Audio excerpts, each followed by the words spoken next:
Hi everyone, I'm Rachel and today I'm going to show you how to make an old jean jacket a little bit more interesting by adding old fabrics to various parts of the jacket itself. This is a really easy tutorial and so I hope you enjoy it. The first materials you'll need are pins, scissors, and thread, and I'm going to be using a sewing machine, but if you're hand sewing you'll also need a needle. And then of course the jean jacket, I'm just using an old dark one that I found in my closet.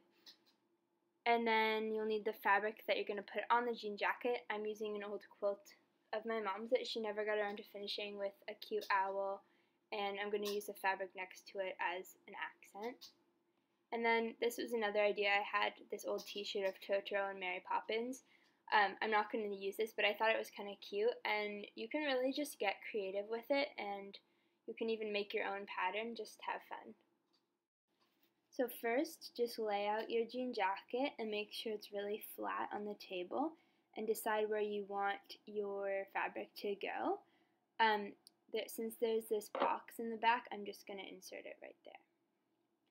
Then you're going to want to lay out your fabric. I decided after messing around a bit that I'm going to put the owl in the middle and the two strips of orange fabric on the top and bottom. And I want to make them even, but I didn't measure it or anything, I just sort of eyeballed it. You can measure it if you want to, but I mean, it's not that big of a deal to me anyway. And so, just get creative, you can mess around with it for a while. Once you've determined your layout, you want to sew the pieces of fabric to each other rather than sewing them individually onto the jacket.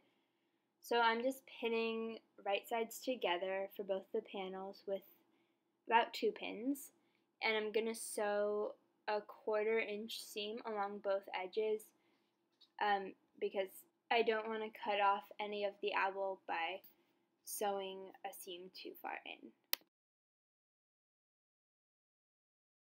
So once you finish sewing it together, then you want to set it up onto the jean jacket.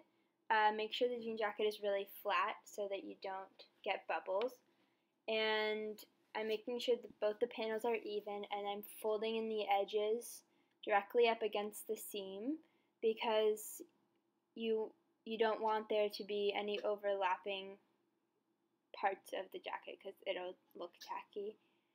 And then you just do the same thing on all the sides, fold in the corners really carefully, and make sure that you pin everything down without stretching out the fabric, because if you do that, it'll get all weird and wrinkly.